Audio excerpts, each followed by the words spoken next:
बेहतरीन किसान आंदोलन तेज़ी पकड़ता जा रहा है। इसी दौरान आज गाज़ीपुर बॉर्डर पर अपोजिशन लीडर गए थे। तकरीबन 15 लीडर हैं जिनको पुलिस ने वहां रोक लिया है। इसमें अकाली दल MP हरसिमरत कौर समेत 15 लीडर अपोजिशन लीडर के, समाजवादी पार्टी के, दूसरी पार्टियों के किसान आंदोलन की हिमायत करने वहाँ गए थे, जिनको पुलिस ने रोक लिया है।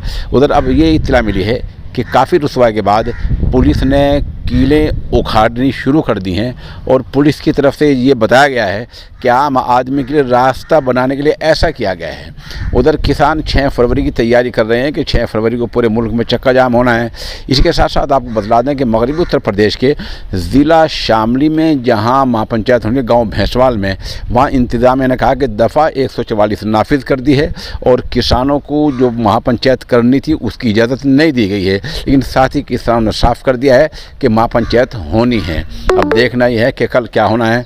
उधर जो कल जींद में महापंचायत हुई है, टिकैत की, राकेश टिकैत ने जहाँ खिताब किया है उसमें एक अजीब जुमला बोला है। उसमें टिकैत ने कहा है, राजा जब जब डरे है तब तब किलेबंदी करे है। बहरहाल आज की ताज़ा और अपडेट खबर ये है कि अभी कुछ देर पहले अपोजिशन लीडर 15 लीडरान थे जो गाज़ीपुर बॉर्डर पर किसान आंदोलन की हिमायत करने गए थे, जिनको पुलिस ने रोक दिया है। और पुलिस ने काफ़ी रुसवाई के बाद कीलें उखाड़नी शुरू कर दी हैं और कहा यह गया है कि आम आदमी के कुछ रास्ता बनाने के लिए कीलों